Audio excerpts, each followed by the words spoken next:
لا يتكلم أحد بموت رسول الله إلا ضربته. جئتك أؤمن بالله وبرسوله وبما شئت به. وقد أعذرت إليكم وأعذرتموني.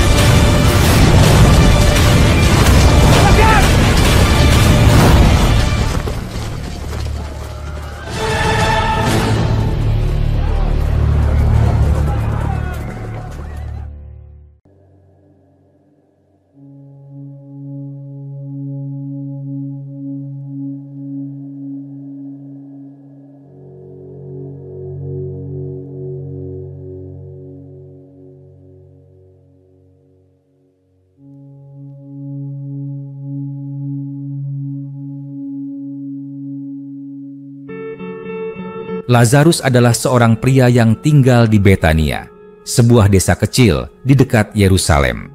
Dia adalah saudara dari dua wanita yang dikenal baik oleh Nabi Isa, Marta, dan Maria. Kisah Lazarus, meskipun baru diceritakan secara mendalam dalam Injil Yohanes, menggambarkan bagaimana hidupnya berkaitan erat dengan perjalanan pelayanan Nabi Isa dan karya besar Tuhan. Seperti kebanyakan orang pada zaman itu, kehidupan Lazarus mungkin penuh dengan pekerjaan sehari-hari sebagai penduduk desa. Dia tinggal bersama saudara-saudarinya, Marta dan Maria, dalam suasana rumah yang penuh kasih sayang. Keluarganya dikenal sebagai teman dekat Nabi Isa, sehingga Nabi Isa sering berkunjung ke rumah mereka selama masa pelayanannya di sekitar Yudea. Marta, Maria, dan Lazarus sangat menghormati Nabi Isa, bukan hanya sebagai guru, tetapi juga sebagai sahabat. Mereka sering mendengar Nabi Isa mengajar tentang kerajaan Allah Subhanahu wa Ta'ala, mukjizat-mukjizat yang dilakukannya, dan pesan pengampunan serta kasih. Kehidupan Lazarus tampaknya damai, dikelilingi oleh keluarga yang menyayangi, dan memiliki hubungan yang dekat dengan Nabi Isa. Suatu hari, Lazarus jatuh sakit. Penyakitnya semakin parah, dan Marta serta Maria mulai cemas. Karena mereka percaya bahwa Nabi Isa memiliki kuasa untuk menyembuhkan segala macam penyakit, mereka segera mengirimkan pesan kepadanya. Mereka berkata, "Tuhan, Dia yang Engkau kasihi sakit." Namun, Nabi Isa yang menerima pesan itu tidak segera bergegas ke Betania. Sebaliknya, Dia berkata kepada para muridnya, "Penyakit ini tidak akan membawa kematian, tetapi akan digunakan untuk menyatakan kemuliaan Allah Subhanahu wa Ta'ala." Nabi Isa memutuskan untuk menunda perjalanannya ke Betania selama 2 hari lagi. Sementara itu, kondisi Lazarus semakin memburuk. Marta dan Maria terus berharap Nabi Isa akan datang dan menyembuhkan saudara mereka. Namun, harapan mereka hancur ketika Lazarus menghembuskan napas terakhirnya. Dengan kesedihan yang mendalam, mereka mempersiapkan tubuh Lazarus untuk dikuburkan dan membawanya ke dalam sebuah gua yang kemudian ditutup dengan batu besar. 4 hari setelah kematian Lazarus, Nabi Isa akhirnya tiba di Betania. Mendengar kabar kedatangan Nabi Isa, Marta segera berlari menemuinya.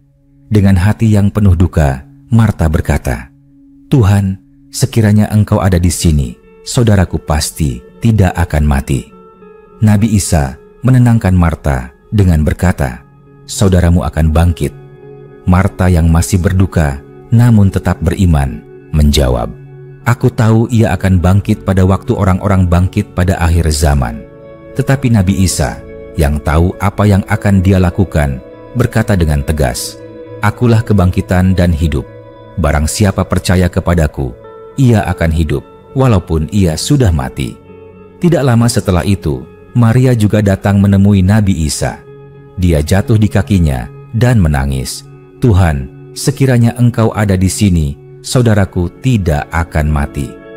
Melihat kesedihan yang mendalam dari Maria dan orang-orang yang berkabung, Nabi Isa menjadi sangat terharu. Ia merasakan kesedihan mereka, dan dalam salah satu momen paling manusiawi dalam Injil, Nabi Isa pun menangis. Setelah itu, Nabi Isa pergi ke kubur Lazarus. Sesampainya di sana, dia meminta agar batu penutup kubur digulingkan. Marta, yang masih berpikir dalam logika manusiawi, memperingatkan bahwa tubuh Lazarus sudah membusuk karena telah 4 hari dikuburkan. Namun, Nabi Isa mengingatkan Marta untuk percaya kepadanya. Dengan penuh kepercayaan, mereka menggulingkan batu tersebut. Nabi Isa kemudian menengadah ke langit dan berdoa kepada Tuhannya, memohon agar mukjizat ini dapat menyatakan kemuliaan Allah Subhanahu wa Ta'ala.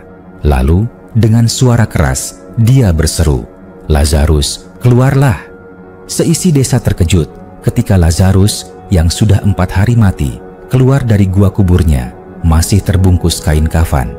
Nabi Isa berkata kepada orang-orang di sekitar, "Bukalah kain pembungkusnya dan biarkan dia pergi." Mukjizat ini membuat banyak orang yang menyaksikannya menjadi percaya kepada Nabi Isa. Mereka melihat sendiri kuasa Tuhan yang mengalahkan kematian.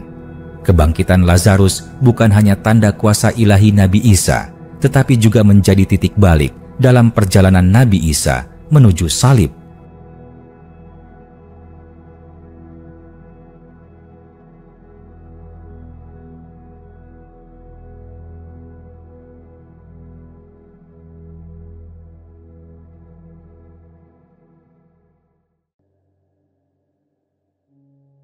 Banyak orang Yahudi yang menyaksikan mukjizat ini menjadi pengikut Nabi Isa, tetapi para pemimpin agama merasa terancam. Mereka mulai merencanakan untuk membunuh Nabi Isa karena mukjizat ini menarik perhatian banyak orang kepadanya. Tidak hanya Nabi Isa, bahkan Lazarus sendiri menjadi sasaran para pemimpin agama. Karena kebangkitan Lazarus adalah bukti hidup dari kuasa Nabi Isa, mereka juga berencana untuk membunuh Lazarus. Namun, meskipun ancaman-ancaman ini muncul, Nabi Isa tetap melanjutkan misinya menuju Yerusalem untuk menyelesaikan tugasnya sebagai Mesias. Kisah Lazarus mengajarkan tentang iman, pengharapan, dan kuasa kebangkitan. Melalui hidupnya, dan lebih khusus lagi, melalui kebangkitannya, Lazarus menjadi saksi bagi kemuliaan Nabi Isa dan kebenaran Nabi Isa. Mukjizat ini bukan hanya tanda kasih Nabi Isa kepada sahabat-sahabatnya, tetapi juga gambaran dari harapan kekal yang dia tawarkan kepada semua orang yang percaya kepadanya. Berikut adalah beberapa tokoh dan peristiwa yang berkaitan dengan Lazarus, saudara dari Marta dan Maria, yang dikenal karena dibangkitkan dari kematian oleh Nabi Isa. Tokoh-tokoh yang berkaitan dengan Lazarus. 1. Nabi Isa membangkitkan Lazarus dari kematian setelah 4 hari dalam kubur. Mukjizat ini memperlihatkan kuasa Nabi Isa atas kematian dan menjadi salah satu peristiwa yang menguatkan iman banyak orang. 2. Marta, saudara perempuan Lazarus, yang pertama kali bertemu Nabi Isa ketika dia datang setelah kematian Lazarus. Marta menunjukkan keyakinan bahwa Nabi Isa bisa membangkitkan saudaranya dan mengungkapkan imannya kepada Nabi Isa sebagai Mesias. 3. Maria, saudara perempuan Lazarus, yang kemudian menemui Nabi Isa dalam keadaan berduka. Dia dikenal karena kesedihannya yang mendalam ketika Lazarus meninggal dan menyembah di kaki Nabi Isa dalam peristiwa ini. Maria juga diingat sebagai perempuan yang mengurapi kaki Nabi Isa dengan minyak. 4. Para murid Nabi Isa. Mereka menemani Nabi Isa ketika dia pergi ke Betania untuk menemui Lazarus yang sudah meninggal. Sebelum Nabi Isa berangkat, para murid khawatir tentang keselamatan Nabi Isa karena orang-orang Yahudi di Yudea ingin membunuhnya. Kelima orang-orang Yahudi di Betania, mereka berkumpul untuk menghibur Marta dan Maria atas kematian Lazarus. Banyak di antara mereka menyaksikan mukjizat kebangkitan Lazarus dan kemudian percaya kepada Nabi Isa. Namun, beberapa melaporkan peristiwa ini kepada pemimpin Yahudi yang ingin menangkap Nabi Isa. 6. Imam-imam kepala dan orang Farisi. Setelah Lazarus dibangkitkan, para pemimpin agama Yahudi merasa terancam karena mukjizat ini semakin membuat banyak orang percaya kepada Nabi Isa. Mereka berkomplot untuk membunuh Nabi Isa, dan bahkan Lazarus karena keberadaannya menjadi saksi hidup dari kuasa Nabi Isa. Peristiwa yang berkaitan dengan Lazarus. Pertama, kematian Lazarus. Dalam tradisi Islam, Lazarus dikenal sebagai Al-Azhar, dan kisah kebangkitannya dari kematian memiliki kaitan dengan mukjizat Nabi Isa yang diakui dalam Islam sebagai salah satu nabi besar. Nabi Isa diberi kekuatan oleh Allah Subhanahu wa Ta'ala untuk melakukan berbagai mukjizat, termasuk menghidupkan orang mati atas izin Allah Subhanahu wa Ta'ala. Meski kisah Lazarus tidak disebutkan secara spesifik dalam Al-Quran, mukjizat kebangkitan orang mati yang dilakukan oleh Nabi Isa diakui sebagai bagian dari tanda kekuasaan Allah Subhanahu wa Ta'ala. Berikut adalah kisah mengenai kisah kematian dan kebangkitan Lazarus Al-Azhar dalam perspektif Islam berdasarkan pemahaman umum tentang mukjizat Nabi Isa. Lazarus atau Al-Azhar adalah seorang pria yang hidup di Palestina, dikenal sebagai orang yang baik hati dan taat kepada Allah Subhanahu wa Ta'ala. Dia tinggal bersama kedua saudarinya, Marta dan Maria, di sebuah desa yang dekat dengan tempat Nabi Isa sering mengajar. Mereka adalah keluarga yang sangat dekat dengan Nabi Isa, dan mereka sering menerima kunjungan darinya. Suatu hari, Lazarus jatuh sakit. Kondisinya semakin memburuk dari hari ke hari. Marta dan Maria dengan penuh harapan dan keyakinan segera mengirim kabar kepada Nabi Isa, memohon agar dia datang untuk menyembuhkan saudara mereka. Mereka tahu bahwa dengan izin Allah Subhanahu wa Ta'ala, Isa mampu menyembuhkan berbagai penyakit dan melakukan mukjizat yang luar biasa. Mereka menyampaikan pesan, "Wahai Nabi Allah Subhanahu wa Ta'ala, saudara kami yang engkau kasihi sedang sakit. Namun Allah Subhanahu wa Ta'ala memiliki rencana yang berbeda." Ketika Nabi Isa menerima kabar itu, dia berkata kepada para pengikutnya, "Penyakit ini bukan untuk kematian, tetapi untuk menunjukkan kekuasaan Allah Subhanahu wa Ta'ala, agar manusia tahu bahwa Allah Subhanahu wa Ta'ala Maha Kuasa atas segala sesuatu." Meskipun Lazarus sangat sakit, Nabi Isa tidak segera berangkat menuju desa tempat dia tinggal. Dia tetap tinggal beberapa hari lagi di tempatnya, menunggu waktu yang tepat sesuai dengan kehendak Allah Subhanahu wa Ta'ala.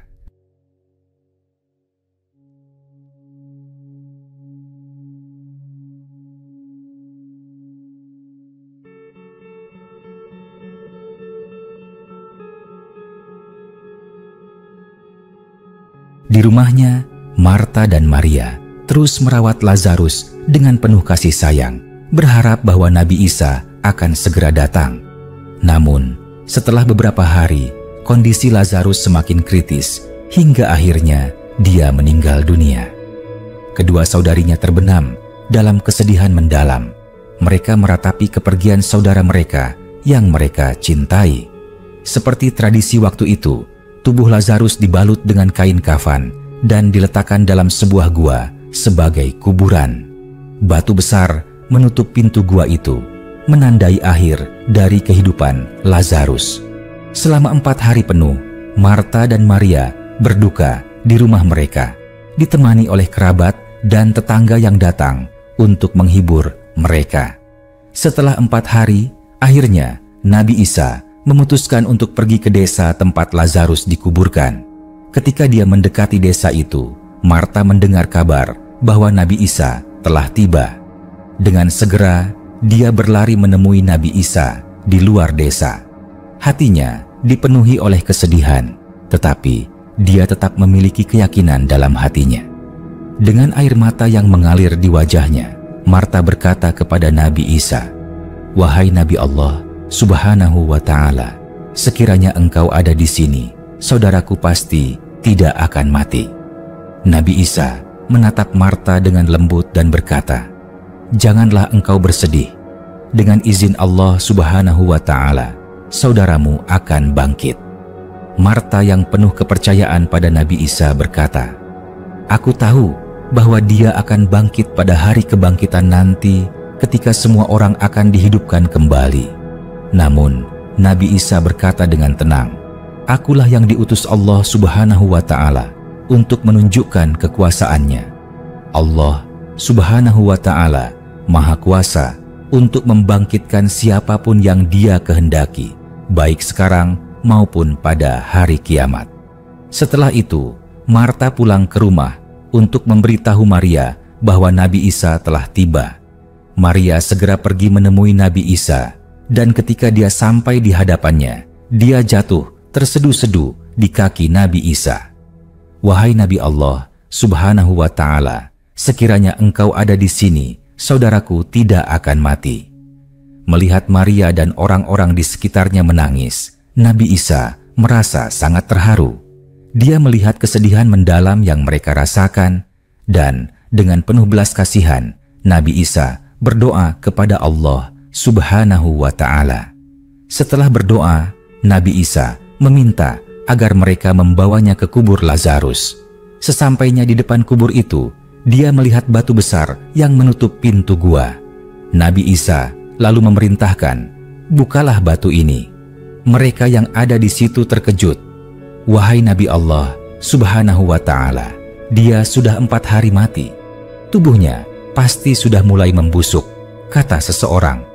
Namun, Nabi Isa menjawab dengan tegas, "Bukankah aku telah berkata kepadamu bahwa dengan izin Allah Subhanahu wa Ta'ala, engkau akan melihat tanda-tanda kekuasaannya? Bukalah batu itu."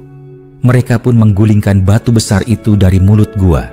Nabi Isa berdiri di depan pintu gua, mengangkat kedua tangannya ke langit dan berdoa, "Ya Allah Subhanahu wa Ta'ala, Tuhan langit dan bumi, dengan kekuasaan-Mu, tunjukkanlah tanda kebesaran-Mu kepada umat ini."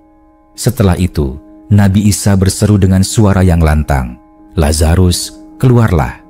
Maka, dengan izin Allah Subhanahu wa Ta'ala, Lazarus yang telah mati selama 4 hari mulai bergerak. Dia keluar dari gua, masih terbungkus dengan kain kafannya, tetapi hidup kembali. Orang-orang di sekitarnya terperanjat melihat keajaiban besar ini.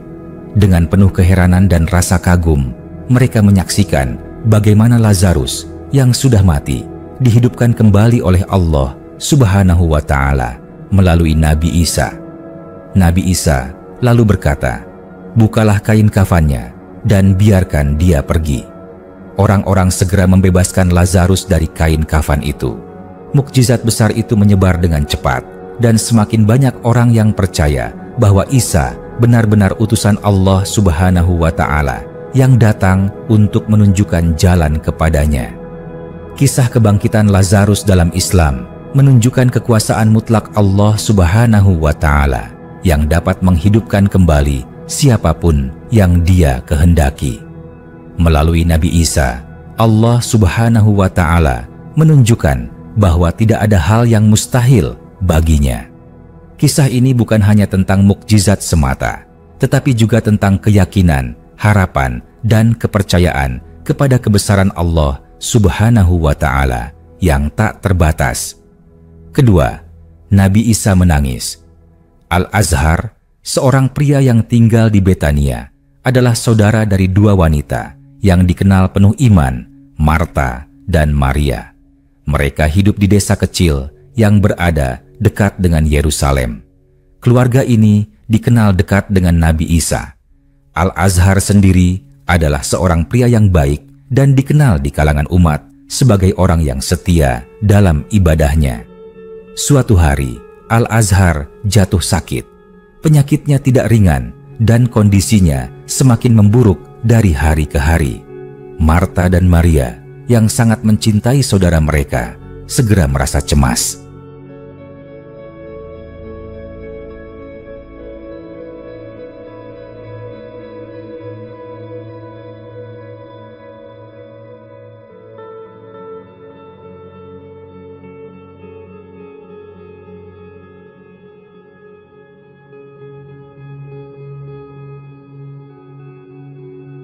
Mereka tahu bahwa satu-satunya harapan adalah memanggil Nabi Isa. karena mereka telah menyaksikan mukjizat-mukjizat yang dilakukan oleh Nabi itu dengan izin Allah Subhanahu wa Ta'ala. Dengan segera mereka mengirim kabar kepada Nabi Isa yang saat itu berada di luar Betania. Pesan mereka jelas dan penuh harapan. Wahai Nabi Allah Subhanahu wa Ta'ala, saudaraku yang engkau kasihi sedang sakit. Ketika Nabi Isa mendengar pesan ini, dia menatap para pengikutnya dan berkata, penyakit ini tidak akan membawa kepada kematian, tetapi akan menjadi tanda kebesaran Allah Subhanahu wa Ta'ala, agar manusia tahu bahwa Allah Subhanahu wa Ta'ala Maha Kuasa atas segala sesuatu. Namun, meskipun cinta dan perhatian Nabi Isa kepada Al-Azhar sangat besar, dia tidak segera berangkat ke Betania. Sebaliknya, dia menunda keberangkatannya selama 2 hari lagi. Para pengikutnya heran, tetapi mereka mengikuti Nabi dengan penuh kepercayaan. Sementara itu, di Betania, kondisi Al-Azhar semakin memburuk.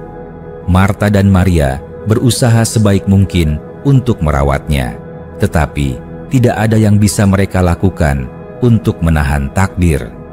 Setelah beberapa hari, Al-Azhar akhirnya menghembuskan napas terakhirnya, meninggalkan kedua saudarinya dalam kesedihan yang mendalam. Kita telah kehilangan dia, bisik Marta kepada Maria dengan air mata mengalir di wajahnya. Mereka mempersiapkan penguburan Al-Azhar dengan tradisi yang biasa mereka lakukan. Tubuhnya dibalut dengan kain kafan, lalu ditempatkan dalam gua kubur yang ditutup dengan batu besar. Hati Marta dan Maria hancur karena kesedihan, dan mereka bertanya-tanya mengapa Nabi Isa belum juga datang. Selama 4 hari setelah kematian Al-Azhar, Marta dan Maria berduka. Para tetangga dan kerabat datang untuk menghibur mereka. Namun, rasa kehilangan itu tak juga hilang. Mereka hanya bisa berharap dan berdoa, meskipun tidak ada yang bisa mengubah nasib. Setelah 4 hari, Nabi Isa memutuskan untuk berangkat ke Betania bersama para pengikutnya. Saat dia mendekati desa itu, Marta mendengar kabar bahwa Nabi Isa telah datang. Tanpa menunggu, dia segera berlari menemui Nabi Isa di jalan. Ketika Marta tiba di hadapan Nabi, air mata terus mengalir di pipinya. Dengan suara yang penuh dengan kesedihan, dia berkata, "Wahai Nabi Allah Subhanahu wa Ta'ala, sekiranya engkau ada di sini, saudaraku pasti tidak akan mati."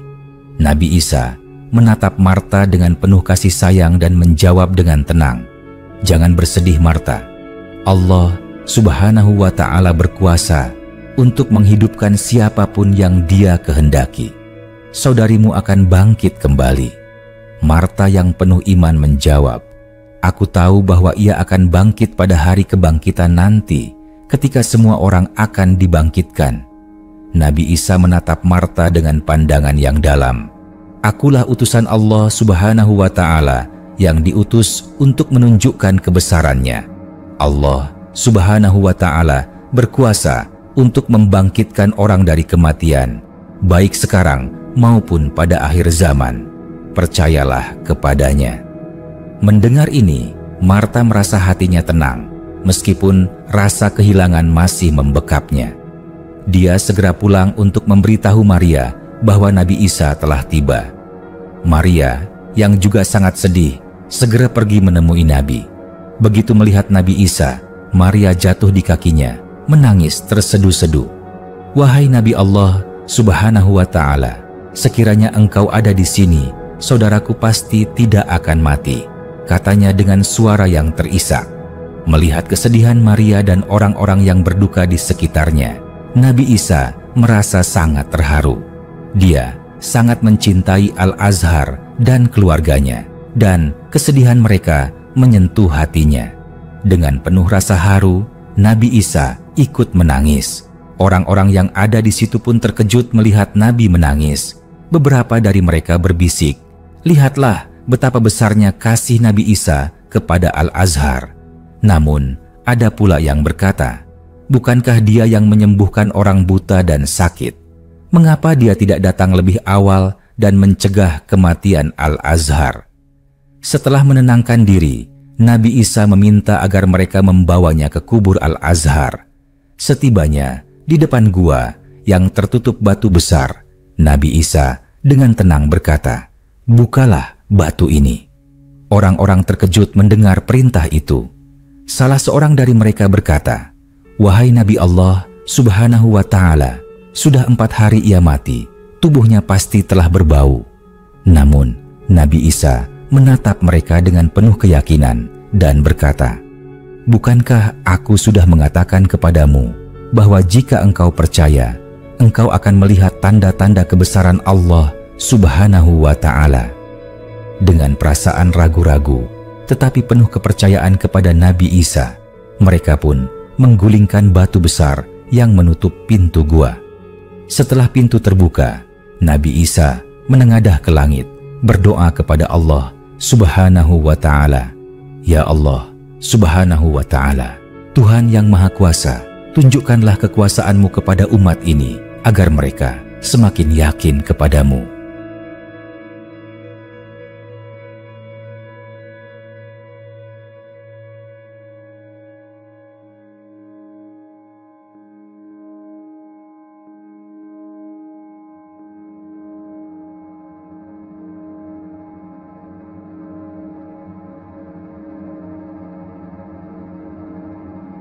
Kemudian, dengan suara lantang, Nabi Isa berseru, "Al-Azhar, keluarlah." Seketika, dengan izin Allah Subhanahu wa Ta'ala, Al-Azhar yang telah mati 4 hari itu mulai bergerak. Dia keluar dari gua dengan kain kafan masih membalut tubuhnya.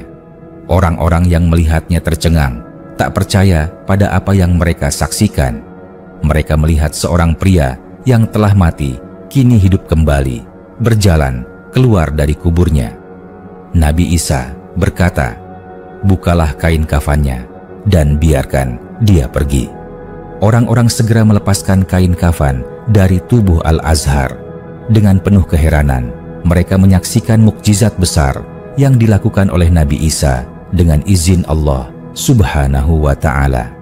Kabar tentang kebangkitan Al-Azhar menyebar dengan cepat, dan semakin banyak orang yang percaya kepada Nabi Isa sebagai utusan Allah Subhanahu wa Ta'ala yang membawa tanda-tanda kebesarannya. Kebangkitan Al-Azhar oleh Nabi Isa adalah salah satu dari banyak mukjizat yang diberikan Allah Subhanahu wa Ta'ala kepadanya untuk membuktikan kekuasaannya.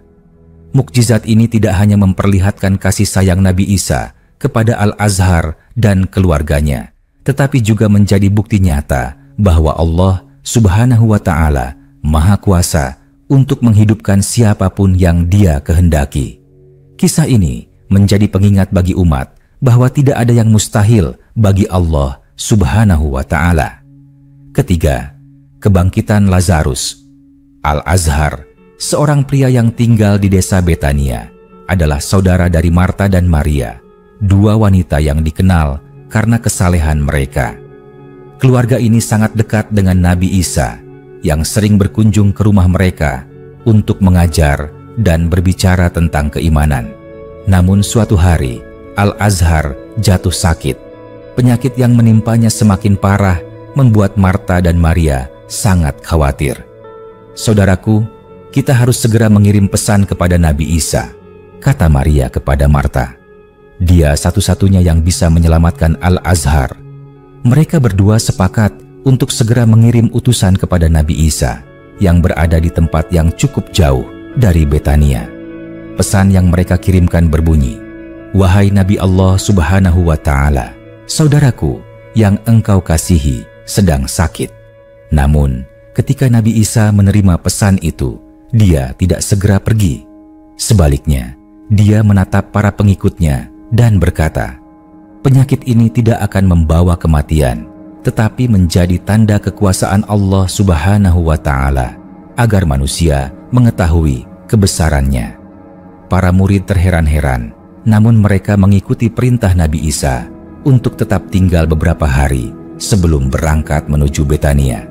Di Betania, kondisi Al-Azhar semakin memburuk. Marta dan Maria merawatnya dengan penuh kasih sayang, tetapi rasa cemas terus melanda.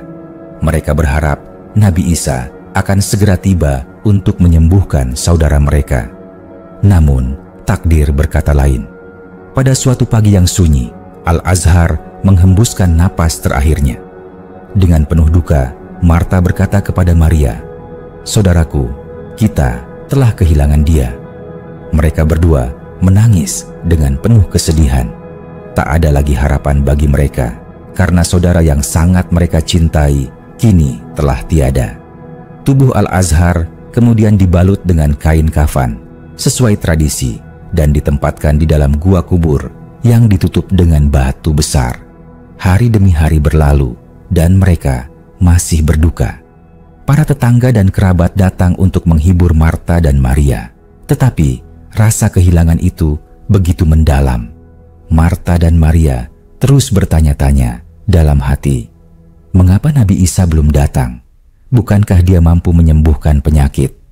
Setelah 4 hari, Nabi Isa akhirnya memutuskan untuk pergi ke Betania bersama para pengikutnya. Saat mendekati desa, Marta mendengar bahwa Nabi Isa telah tiba. Dengan segera, dia berlari keluar untuk menemuinya. Setibanya di hadapan Nabi, dengan air mata yang masih mengalir di pipinya, dia berkata, "Wahai Nabi Allah Subhanahu wa Ta'ala, sekiranya engkau ada di sini, saudaraku pasti tidak akan mati." Nabi Isa menatap Marta dengan penuh kasih dan menjawab, "Saudaramu akan bangkit kembali." Marta, meski dilanda kesedihan, tetap memiliki iman yang kuat. Dia menjawab, "Aku tahu bahwa dia akan bangkit pada hari kebangkitan pada akhir zaman." Namun, Nabi Isa berkata dengan tegas, "Akulah utusan Allah Subhanahu wa Ta'ala yang diutus untuk menunjukkan kekuasaannya. Allah Subhanahu wa Ta'ala Maha Kuasa atas segala sesuatu, termasuk menghidupkan yang mati. Percayakah engkau akan hal ini, Marta?" Marta menatap Nabi Isa dengan penuh keyakinan dan berkata, "Ya, aku percaya. Engkau adalah utusan Allah Subhanahu wa Ta'ala." Setelah percakapan itu, Marta pulang ke rumah dan memberitahu Maria bahwa Nabi Isa telah tiba. Maria yang tengah berduka segera pergi menemui Nabi Isa.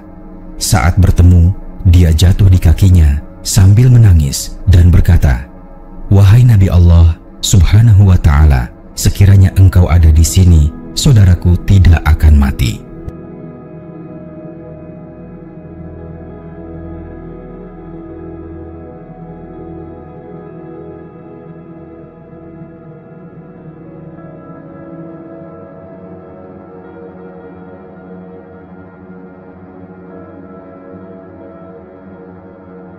Melihat Maria dan orang-orang di sekelilingnya menangis, Nabi Isa merasa sangat terharu.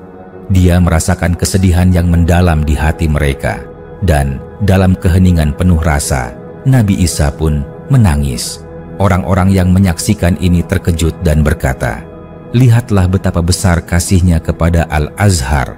Namun, ada juga yang bertanya, "Bukankah dia yang membuka mata orang buta?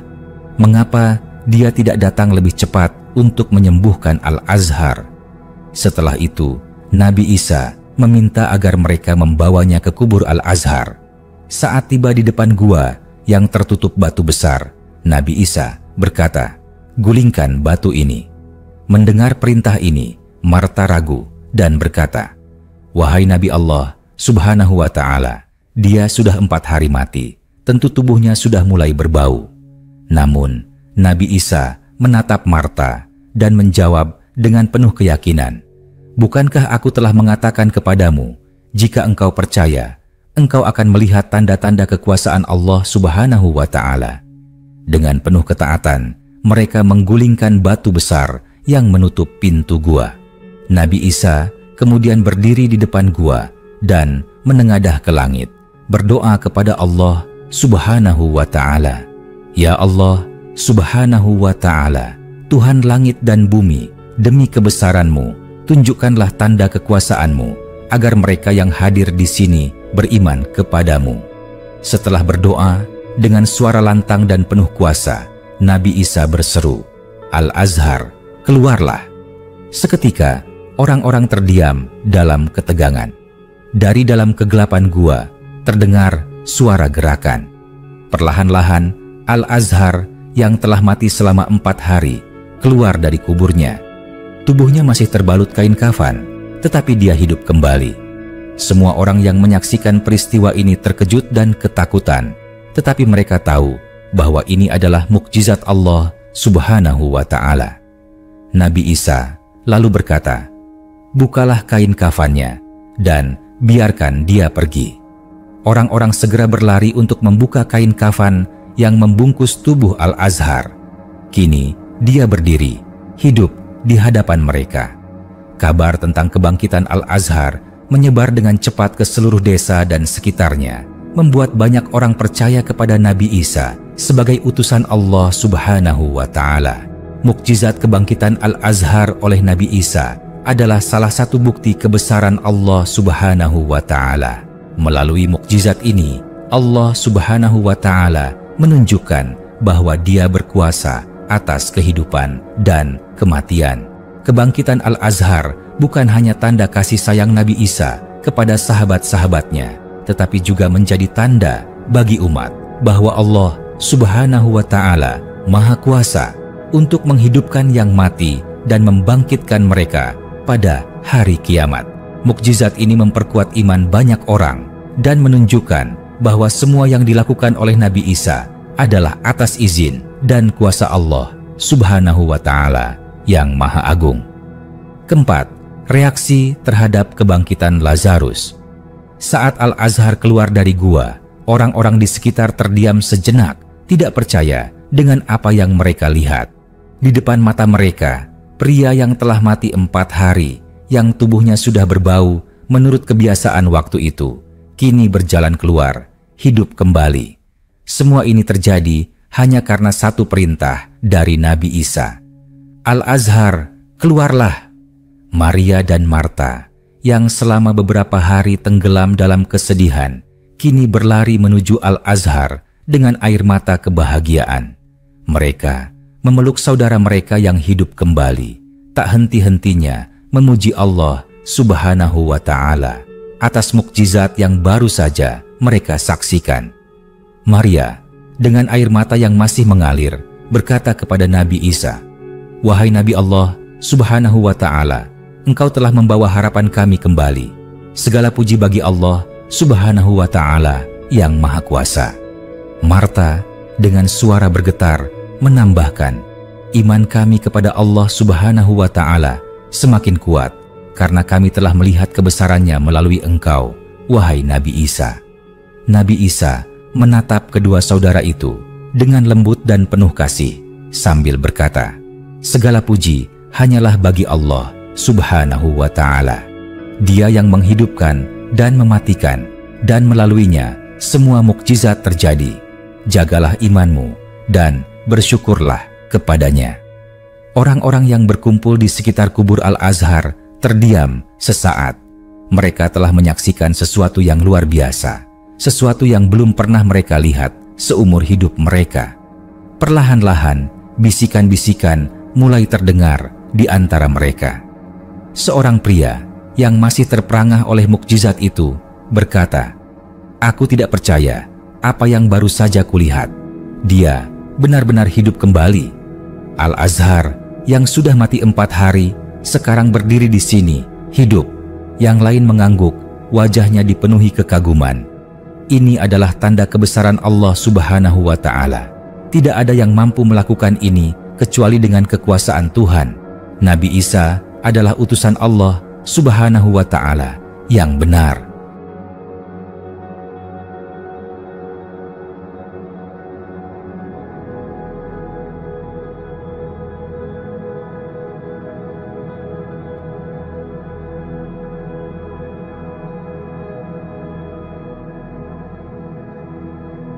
Seorang wanita yang selama ini ragu-ragu terhadap Nabi Isa kini berkata dengan penuh keyakinan, "Aku telah meragukannya sebelumnya, tetapi sekarang aku percaya.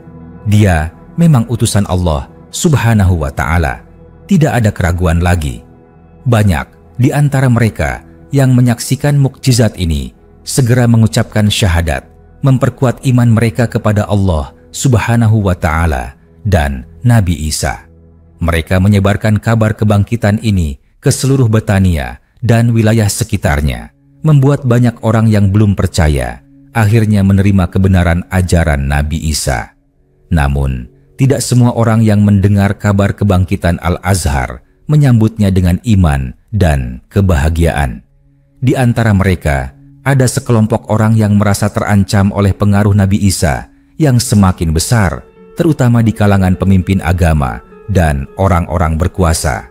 Ketika beberapa saksi mata datang ke para pemimpin Yahudi untuk melaporkan apa yang terjadi, suasana menjadi tegang. Salah seorang dari mereka dengan cemas berkata, "Tuan-tuan, sesuatu yang luar biasa telah terjadi. Al-Azhar yang telah mati dibangkitkan oleh Nabi Isa di depan banyak saksi." Para imam dan pemimpin agama yang mendengar kabar ini langsung merasa gelisah. Mereka tahu bahwa semakin banyak orang yang menyaksikan mukjizat ini, semakin banyak pula yang akan percaya kepada Nabi Isa sebagai utusan Allah Subhanahu wa Ta'ala. Mereka khawatir kehilangan kekuasaan dan pengaruh mereka atas umat. Seorang pemimpin agama berdiri dan dengan marah berkata, "Ini tidak bisa dibiarkan. Jika orang-orang terus percaya kepadanya, maka semua akan mengikuti dia dan kita akan kehilangan segalanya. Kita harus melakukan sesuatu untuk menghentikan dia." Yang lain mengangguk setuju, seraya berkata, "Betul, dia sudah terlalu kuat. Mukjizat ini pasti akan membuat lebih banyak orang mengikutinya. Kita harus mengambil tindakan." Mereka mulai berkomplot untuk menyingkirkan Nabi Isa, khawatir bahwa pengaruhnya yang semakin besar akan menggoyahkan kedudukan mereka di mata masyarakat. Namun, meski demikian, mereka tidak bisa menolak kenyataan bahwa mukjizat itu adalah tanda dari kekuasaan Allah Subhanahu wa Ta'ala. Ketakutan mereka kepada kehilangan kekuasaan mendorong mereka untuk membuat rencana jahat. Sementara itu, di antara para pengikut Nabi Isa, kebangkitan Al-Azhar membawa gelombang baru iman yang kuat. Orang-orang yang sebelumnya hanya mengikuti ajaran Nabi Isa dari kejauhan kini mulai percaya sepenuhnya. Mereka menyadari bahwa kebangkitan Al-Azhar adalah tanda dari Allah Subhanahu wa Ta'ala, bahwa Isa memang utusannya yang membawa kebenaran. Seorang murid Nabi Isa dengan wajah penuh keyakinan berkata kepada yang lain, "Tidak ada keraguan lagi bahwa Nabi Isa adalah utusan Allah Subhanahu wa Ta'ala yang membawa petunjuknya. Kita telah melihat dengan mata kita sendiri bagaimana kuasa Allah Subhanahu wa Ta'ala bekerja melaluinya. Ini adalah waktu bagi kita untuk menyebarkan pesan ini kepada semua orang." Murid yang lain mengangguk dan berkata, "Benar, kita harus menyebarkan kebenaran ini. Banyak orang yang masih ragu, tetapi setelah mukjizat ini, bagaimana mungkin ada yang tidak percaya?" Dengan semangat baru, para murid Nabi Isa mulai menyebarkan ajarannya dengan lebih berani dan penuh keyakinan. Kebangkitan Al-Azhar menjadi titik balik penting, tidak hanya dalam perjalanan Nabi Isa, tetapi juga dalam pertumbuhan iman para pengikutnya. Mukjizat kebangkitan Al-Azhar oleh Nabi Isa menunjukkan dua sisi reaksi manusia terhadap tanda-tanda kekuasaan Allah Subhanahu wa Ta'ala. Di satu sisi, mukjizat ini memperkuat iman banyak orang, membuat mereka yakin bahwa Nabi Isa adalah utusan Allah Subhanahu wa Ta'ala yang membawa kebenaran. Di sisi lain, mereka yang merasa terancam oleh kebesaran Nabi Isa mulai berkomplot untuk menyingkirkannya. Meski demikian, kebangkitan ini tetap menjadi salah satu mukjizat terbesar yang membawa cahaya iman kepada banyak orang, menunjukkan bahwa kuasa Allah Subhanahu wa Ta'ala tak terbatas, bahkan atas kehidupan dan kematian. Kelima, perjamuan di Betania. Setelah kebangkitan Lazarus, sebuah perjamuan diadakan di Betania, di rumah Simon si Kusta, di mana Lazarus juga hadir. Pada peristiwa ini, Maria mengurapi kaki Nabi Isa dengan minyak yang mahal sebagai tanda pengabdian dan cinta. Peristiwa kebangkitan Lazarus menjadi salah satu mukjizat terbesar yang dilakukan Nabi Isa dan berperan penting dalam jalan menuju penyaliban Nabi Isa. Karena hal ini memicu keinginan para pemimpin agama Yahudi untuk menyingkirkannya.